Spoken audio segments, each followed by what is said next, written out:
All right. Do you want me to just jump in, Brad, or? Yeah, I'll introduce you here, and just to give you two that aren't regulars at our market chat, and we might have other folks jumping in. I think some of the board members from our market might be coming on, but essentially the Alaska Farmers Market Association is mission is to support and promote sustainable, vibrant farmers markets across the state of Alaska.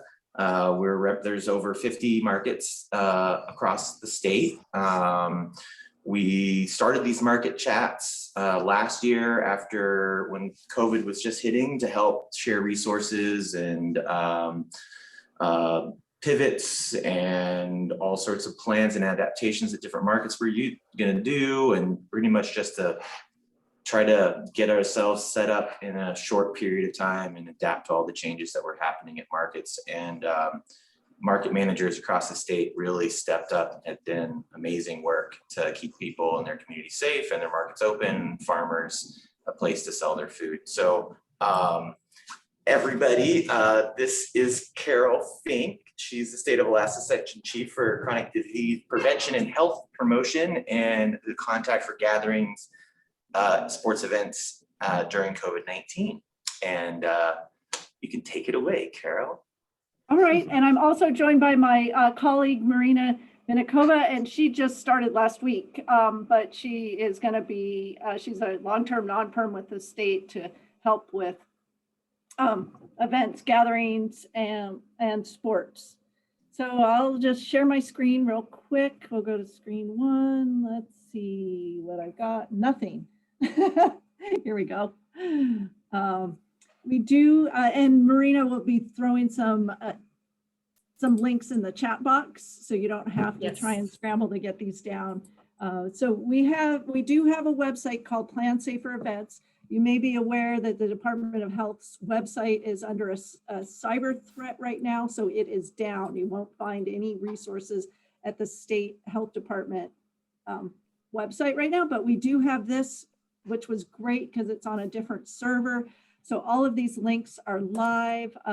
This page is excellent here, where there's just links to, we try and keep it as updated as possible. Every 2 weeks we get new things. And as you know, COVID is changing and recommendations are changing rapidly. So typically I do a lot of Googling to find them, but if you wanted all the links in one place. The other thing that might be useful for you once the DHSS website goes back up is statewide, local, and borough resources. It's really important. There are really no state mandates out there, but you could be in an area like Homer, or I've heard Sitcon here, or Ketchikan, that has mandates. So you should really know what's going on in your local community. And we also have had a learning series, which I hope some of you have found, but we do this in partnership with UAA, and at all of these little plus symbols, let's see what might be, let's go there, do a little plus, and you can kind of see the trainings that we've offered, these learning sessions about preparing venues or preparing your team. I know you're already into the farmers market, so you've probably done a lot of these things already, but if you have new staff and you want to provide them some training and technical assistance, you could have them back up and watch these. And if you click on one of these, what it'll take you to is what's called a box that UAA is helping us host. And oh, there I am. There's a video of me doing the echo, but usually there's some resources in there as well. And you can have your staff go back. So that is available. And then if you're doing something really complex and you need additional help, you can, let's see where it is. You can request assistance through this website, or you can email me or Marina, in-person training. Is it? Yeah. Oh, over here. Contact and vaccinated. Or I mean, contact and yeah. Yeah. So you can request additional support there if you feel like you need that for planning a safer event. I just want to make you aware of our dashboard. Luckily, this dashboard was hosted on a different server than we're having our cyber threat on, so it is still live. And if you come down here, there's a case dashboard, hospital vaccine monitoring. And if you were curious about your community, this usually takes a second or two to load up. There are ways to filter this by your community or region. So what did I just do? This is cases.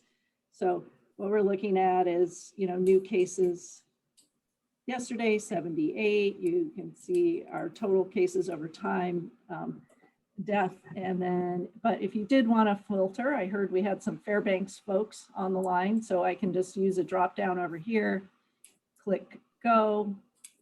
And it always is a little slow when I have video running and trying to do this, but if it worked properly, the numbers would change and it would tell you what's going on in Fairbanks. Apparently it doesn't want to do that right now. Let me try one more time. Nope, but typically it works and you can use it. You can also do the same thing to look at how vaccine distributions are going on around the state and hospitalizations, which is sort of a lagging indicator of what's going on. And I think it is important to look at your locality when you look at these numbers. Sometimes the numbers at a whole look like we're doing well. However, you may have noticed, sorry, I'm picking on Fairbanks, but about 2 weeks ago, while our hospitalizations statewide looked quite low, hospitalizations with a COVID positive person in the hospital was running at 3 or 4%. When you look specifically at Fairbanks about 2 weeks ago, it was 25% of the individuals in the Fairbanks hospital were COVID positive. So it's important to really think about what's going on in your community and also vaccinations in your community. A small community like Ketchikan or Iliamna could have very, very high vaccination rates or the converse, very low, while the rest of the state. So make sure you kind of play around in here to see what's going on in your community. We also have a listserv. Oops. It's called events. Oh, look, Alaska Grown member. You're probably on some of ours. The COVID events, and we send out maybe 1 or 2 emails per week that send you the newest CDC guidance or if anything changes at the state level and any kind of communications that would be useful for those planning events, gatherings, or sports go out. So this is really easy. It'll be dropped in the chat box, the link to this, and you can sign up. We don't bombard you with too much information, but just helpful information. So with that, let's see if, oh, Dr. Joe McLoughlin has joined us. So if you do have those technical questions about vaccines or should you be wearing a mask or not at your events, and we can kind of go into that discussion. Dr. Joe, do you want to talk a little bit about some of the CDC recommendations? I'll give you a sense of who's here. We've got a wide variety of folks from across the state who organize farmers markets. As you've heard, Fairbanks, we had someone from Iliamna. I heard Homer. I also heard Ketchikan and a couple other, oh, Haines, was there someone from Haines? So it's statewide people who are organizing farmers markets. And I'm guessing those farmers markets often have vendors as well. Is that correct? Like yeah. Food trucks and crafts and arts and so forth. So you thinking through that, it could range from a very small number of people in a small location, but once again, Fairbanks or Anchorage could have large numbers of folks coming. Great, and I'm only seeing, what, 10 people on my screen, but are there a lot more that are on Facebook or joining through some other? That's who we have right now on the meeting. Okay, great.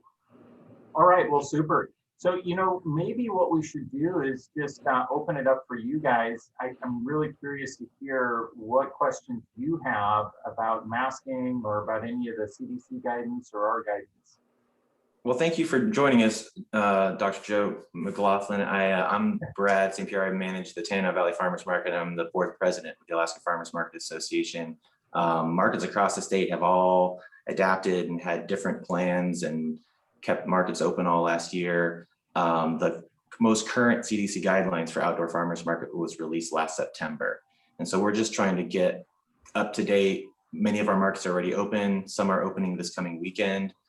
Different mitigation protocols have been in place at different markets, some enforcing mask wearing to the point of asking people to leave if they don't, spaced out vendors. I guess I'll start with a question is, we have a mixed indoor and outdoor market. We have a large barn building where we have vendors inside, and on a Saturday we'll have upwards of 100 vendors, of around 3,000 visitors on a Saturday.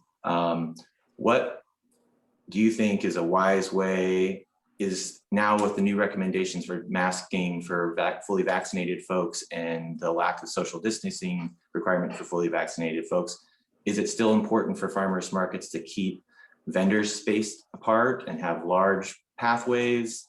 Are we to the point where we should return to how we were operating in 2019? Right. Yeah, no, good question. Thanks for that. And it's good to meet you all. Appreciate the opportunity to chat. Yeah, so, you know, at the end of the day, what we know is that SARS-CoV-2 incidence, that's the virus that causes COVID, is really dropping. It's dropping nationally and it's dropping in Alaska. So today, actually, we just, as a state, moved from red to the yellow or to the orange zone.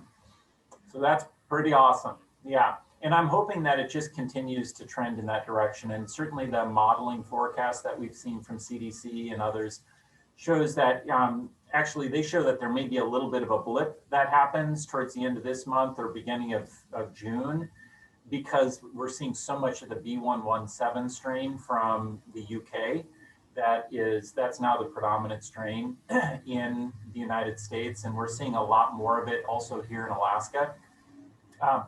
So CDC is predicting that that strain will cause a bit of a blip in cases nationally. And then probably, I think the last I saw with their modeling was by mid-June, it'll really start decreasing and then continue to decrease through September as we get more and more people vaccinated.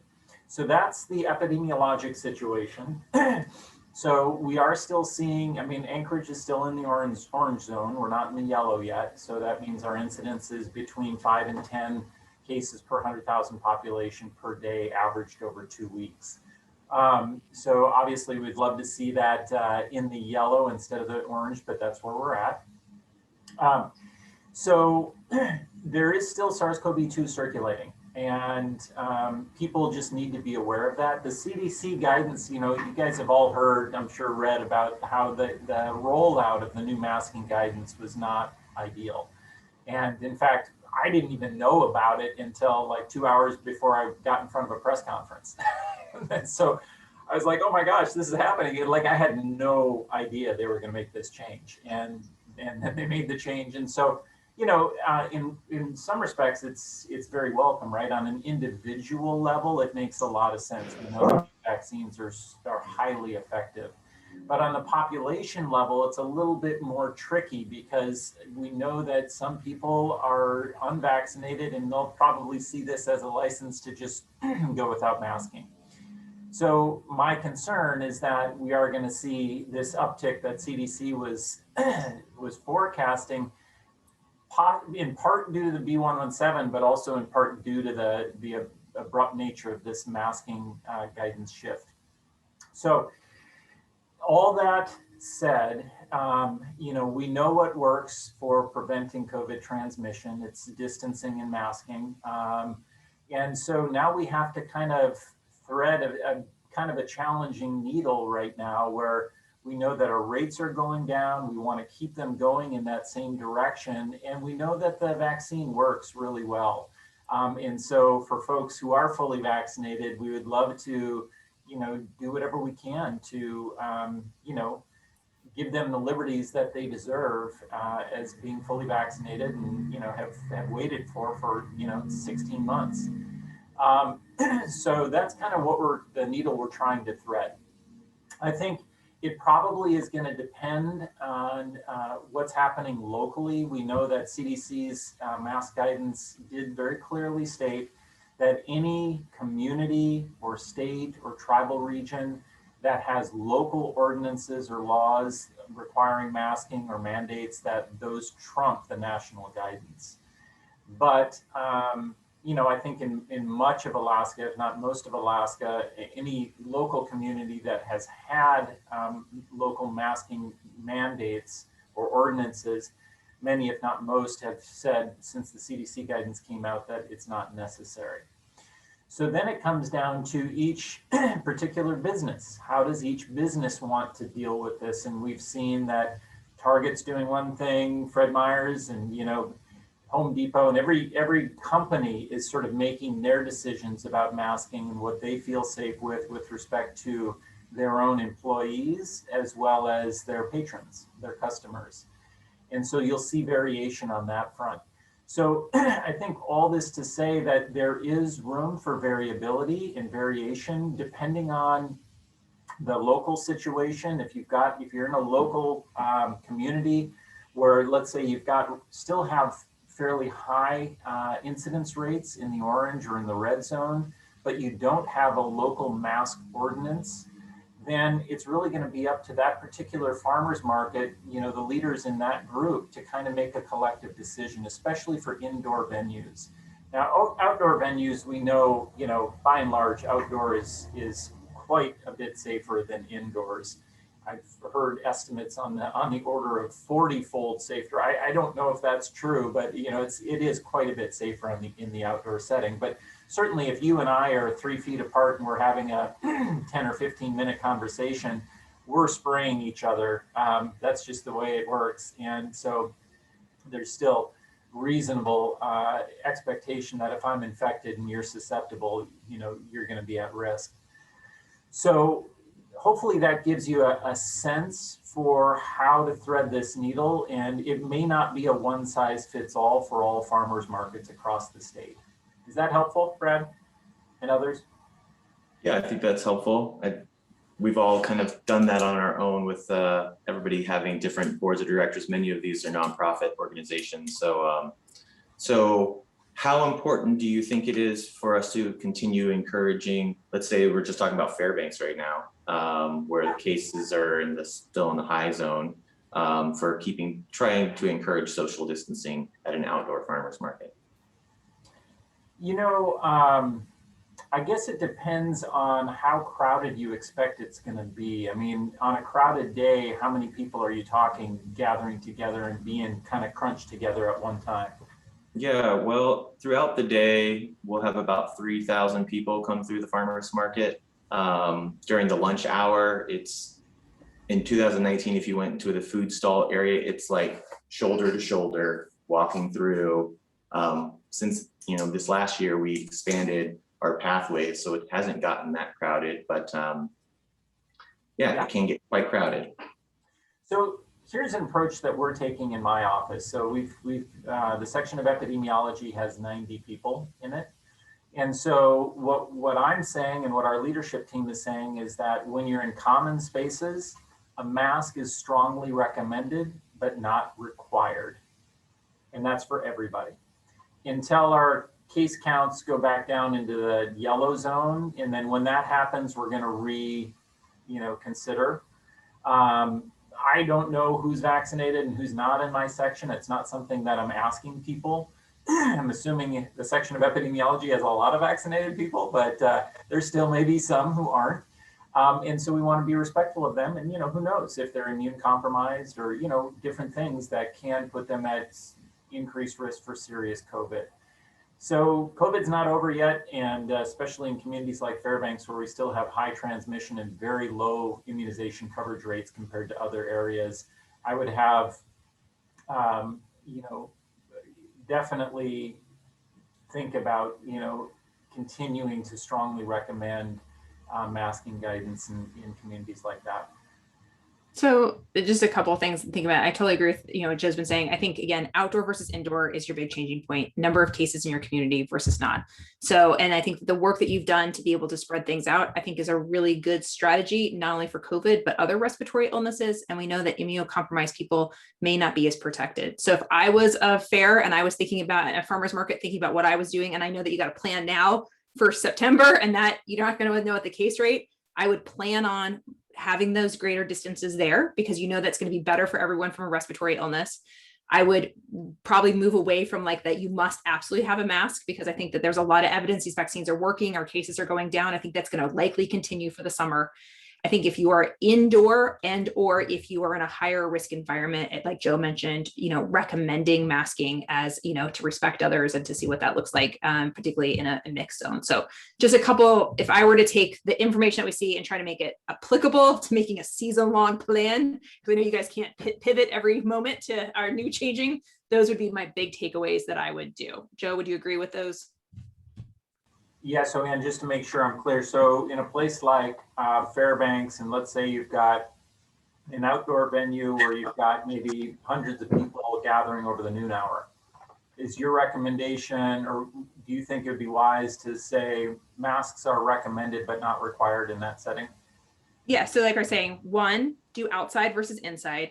2, continue social distancing, spacing for your planning regardless throughout the summer, because I think that will help with all sorts of respiratory illnesses. And 3, if you're indoors and or you're in a community with high rates of transmission, either kind of orange or red and above, that you're recommending masking regularly to be able to move forward. So just kind of some simple guidelines that might be helpful to translate to action so that you guys can have a really productive season and plan where your sessions go. I think that sounds good. Thank you. That's so very helpful. Anybody else, another manager, have questions they want to ask that specific to maybe their area or their market? I do. I was wondering about, I know last year it was recommended for sanitizing surfaces to have like more bleach than usual, 5 tablespoons per gallon. Is that still the recommendation or is it going to change? Because, COVID is still here. Can I add, I just saw new CDC updates on May 2021, and I can just post you in the chat box the links regarding disinfectant. So it's kind of differences between disinfectant and just cleaning. The cleaning kind of think about more soap and water. So it's just kind of damage the germs, but it's not killing it. Disinfectant solution considered the killing the germs. So I will just put in the chat box. You can look it up exactly. They have a more explanation about it, and probably Joe or Dr. Zing will kind of help out more, expand on that.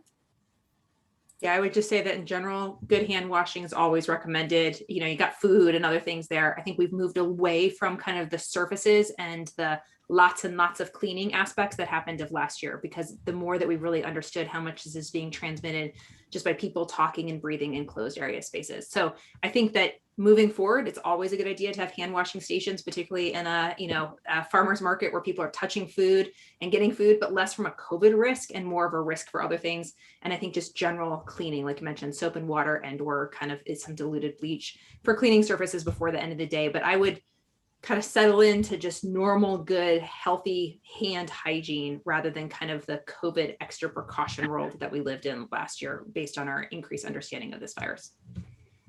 Does that help, Gwen? Yeah, because we did that. I mean, we were constantly washing our hands. We have hand sanitizer, but I found that we didn't hardly ever use it because we were constantly washing our hands. I mean, we just get so dirty in the dirt. So that was the best thing. But, and I'm sure every farm does it. We do clean our stuff with soap and water, then we rinse it, and then we put it in a bleach solution. But the extra thing we did last year was we had sanitizing buckets where we just wiped down everything, or we had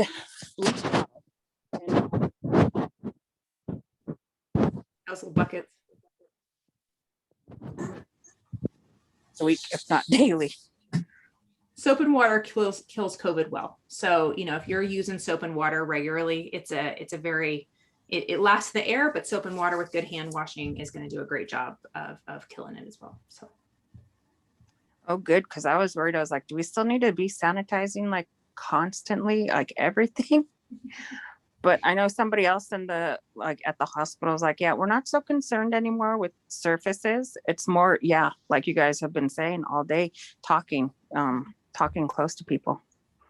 Absolutely. So good hand hygiene is going to prevent a salmonella outbreak more than it's going to prevent a COVID outbreak. So keep that up from other health perspectives. Yeah, I mean, EPA has a website as well on cleaning and disinfecting, and they basically say clean surfaces with soap and water. Normal routine cleaning with soap and water lowers the risk of spreading COVID-19 by removing germs and dirt from surfaces. In most situations, cleaning is enough to reduce the risk. And then they talk about disinfecting as well, and I can provide the link to this little infographic for you. Well, that's just so much more helpful. I think it was just because last year nobody knew what was going on and we were all scared, yeah, pretty much scared. Yeah, it's like, don't touch nothing. Well, I think all that is amazing information for all of our markets. We have had all sorts of managers in interesting positions, tough positions last year, enforcing masks in their markets, and in different parts of the state, it's definitely more accepted than others. And yeah, I think, any more questions? We'll just leave that wide open for a little bit. Yeah, I'll just real briefly go on to say that, in this document that I put in, the EPA document that I put in the chat box, they do say that disinfectants, so cleaning is in most situations fine, but when you've got high touch surfaces, they are still saying that using disinfectants when you know or suspect someone around you is sick with COVID is a good idea on those high touch surfaces. So I think in a farmer's market situation where there's a high likelihood that you're going to have some people come through with COVID, that might be warranted for certain areas where people are just constantly, putting their hands down and touching things. And I do have to run to a 2:30. I just wanted to thank you all for all of your hard work. And, we talk about COVID, but really, COVID is taken care of, number one, by vaccine, but two, by having a healthy, strong, robust immune system. And that includes eating well. And so the work that you guys are doing makes a big difference in people's overall diet, their health, and their livelihood. And being connected socially and physically is huge. I feel like asking people to be apart is like asking you to hold your breath. And so I'm super excited for lots of healthy farmers markets. Please share the word that eating healthy, fresh vegetables is a part of COVID mitigation.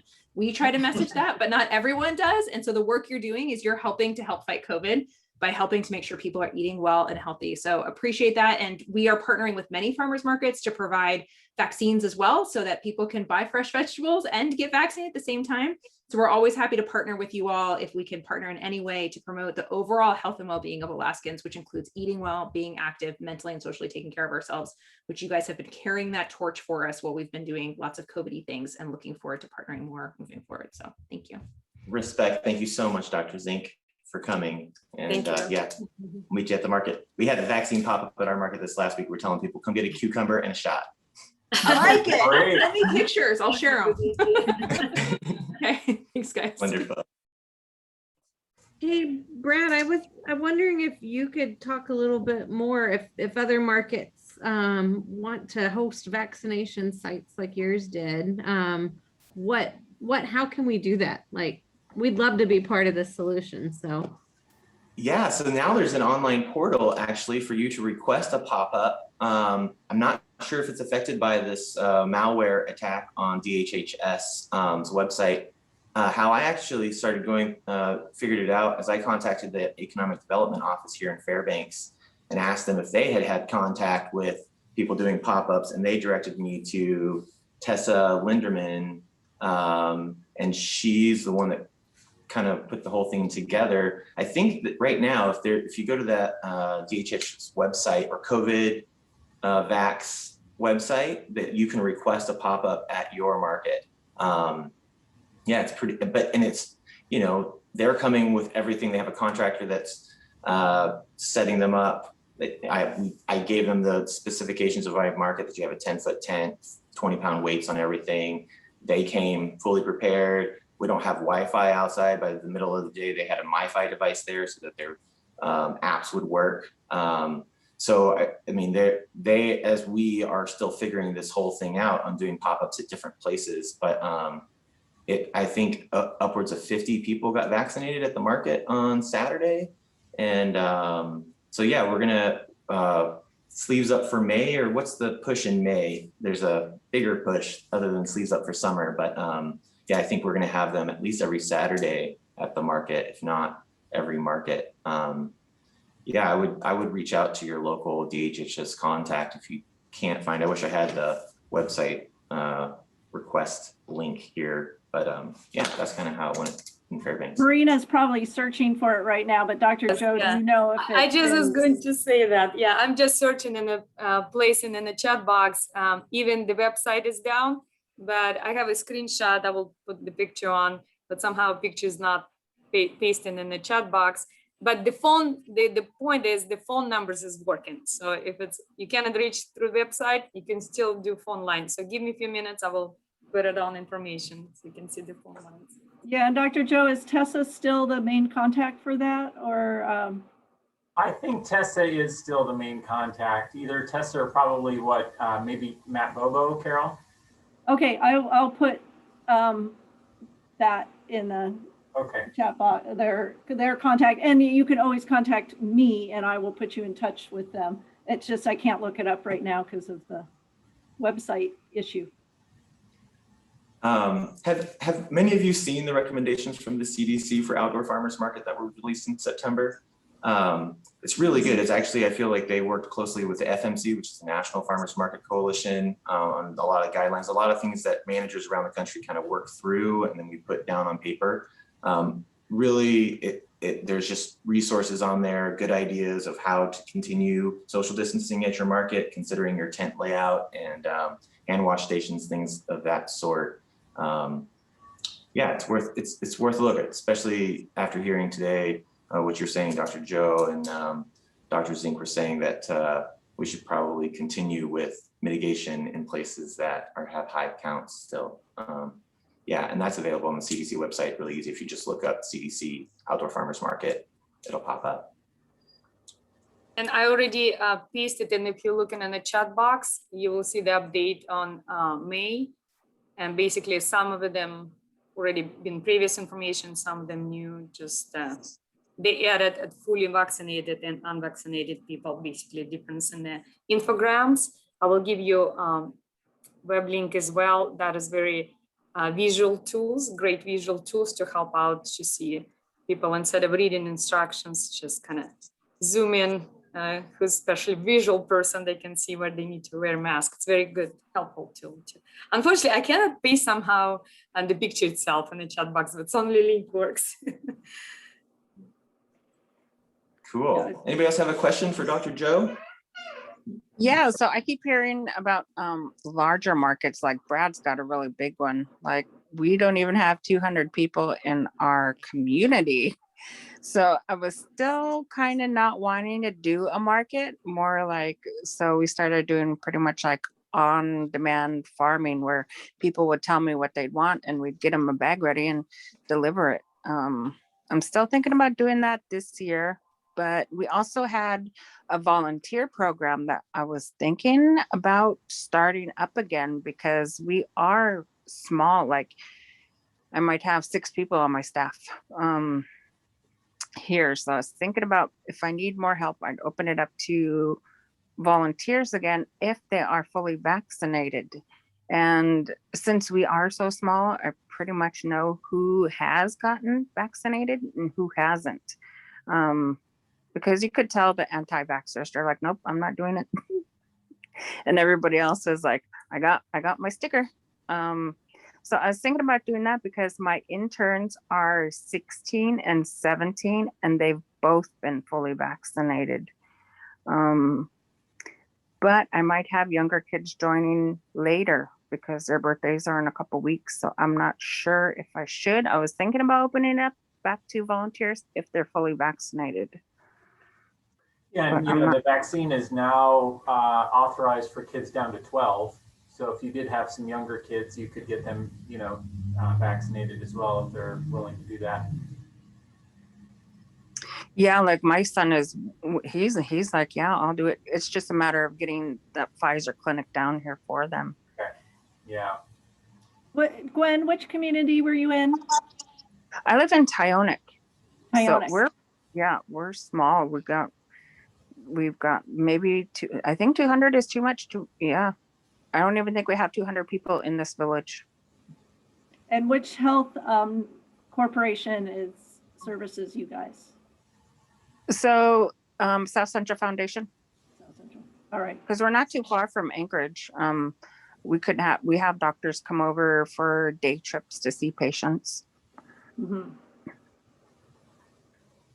Well, everybody, we've come such a long way from last year. Remember, we came out with these market recommendations of like send one person per household, make sure you wear your mask, wash your hands, pre-order if you can, online order if you can.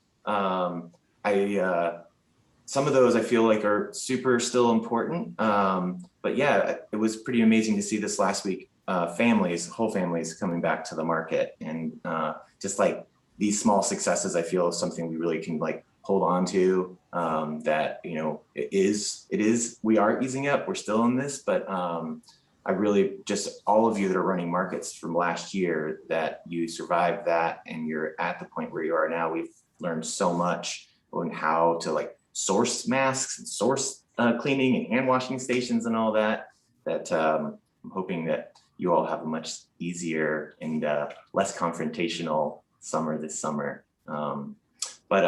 Yeah, I don't know if anybody has any more questions, but these are pretty informal chats, so chat away.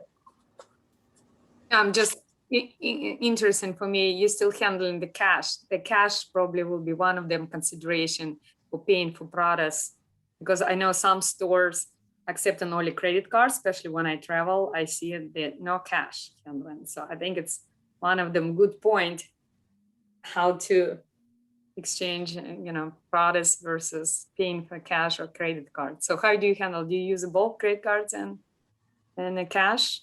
You still? Yes, both credit cards and cash, and a lot of cash at the market. Last year we asked vendors to come up with a way of properly socially distanced taking cash. We had a lot of baskets with drops, and there was a lady using a fish net to bring it in and out, and all sorts of really great, we required all of our vendors last year to have a hand washing station in their stand, and a lot of markets did the same.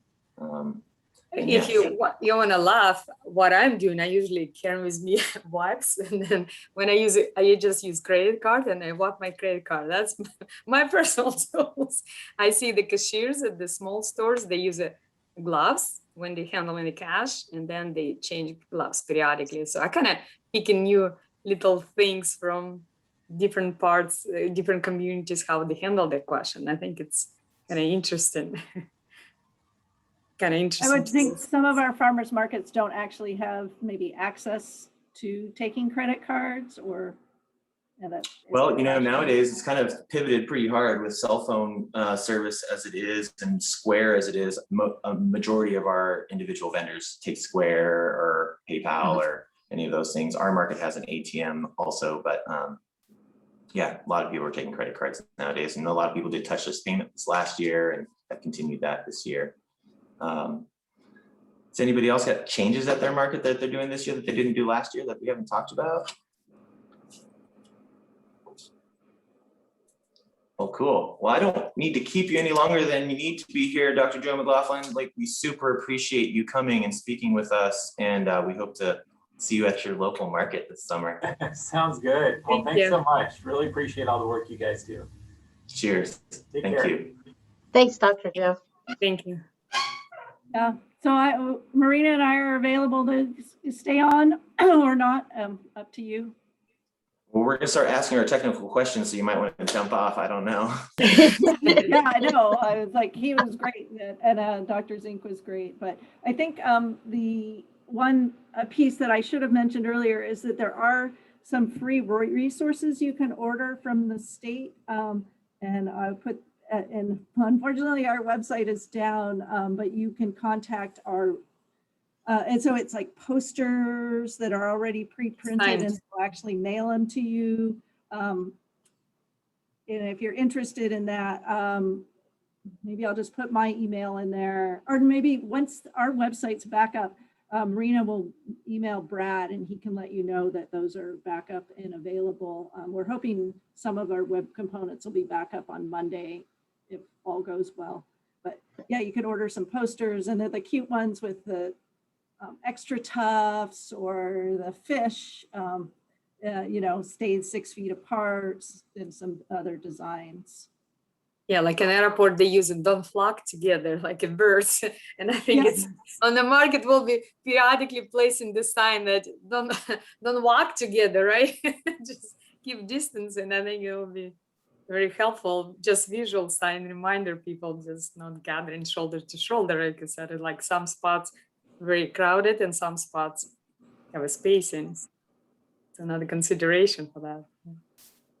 Well, I really feel like this was super helpful in clarifying information. Yeah. Yeah, and if you need us back, just invite us and I can coordinate with the docs if there's some major change. It sounded very promising from what I just heard. The Yeah. case count should hopefully go down this summer and more of us can gather, but Well, Yeah. thank you so much, Carol, for putting that together and inviting Dr. Joe McLaughlin with you. And yeah, Absolutely. Yeah. Thank you. And please ask question you can email. Awesome. Thank you, guys. yeah, all thanks. right. Take Thanks. care. See you at the market this summer. Yes, Yeah. definitely. I'm a big believer. I do it all the time. Good. Thank you Good. so Right much. on. Bye-bye. Thank you. Bye. Dude, that is exactly what I was hoping today would be like. And Zink just bombed us. That was like, That's super cool. Yeah. that was super cool. So, Brad, how many fights did you get into this weekend? 0, because we are not enforcing masks at the market. We are encouraging their wearing. And All it was right. kind of, yeah, it was a crazy week. So last Friday, the board voted by text, because it happened Thursday was the release from CDC, voted by text. I had just hired someone Thursday to enforce masks at the front. So I had to call her Friday and be like, sorry, you don't have a job. Yeah, that was tough. And then run around market at like 5:30 in the morning, like taking down all the mask required signs. And like, I actually stopped taking them down and printed out these things that just say encouraged. And Yeah. just started taping them on stuff, like all sideways and stuff. Like, oh wait, we changed, last night. But yeah, it was the least confrontation I've had in a year. So, but I tell you, it's crazy to see like the mask just came off, like it No was doubt. it was crazy. Did you have any vendors who stayed masked? We do. We had a lot of vendors that stayed masked. It's really interesting. And customers, I mean, I would say maybe 45% of customers were still masked. Maybe it looked fewer, but it felt like the majority of the masked people were vaccinated folks. So yeah. We definitely saw a lot of people. I had a lot of people comment saying, thank you that we're not requiring these dang masks anymore. I'm like, well, thank the CDC. Did you get your shot? You can get into the picnic area right over there. Oh, that's awesome. Wow. Well, yay. No fights, no gun pulls, no nothing. Yeah. Congratulations. Thank you. I'm so happy. I know you are. I'm happy for you. I'm just like, oh, sweet. Yeah, this peace-loving hippie had more confrontation last summer than I had in my whole life. Your entire lifetime. Yeah, totally. This would be a great resource. I'm glad we recorded it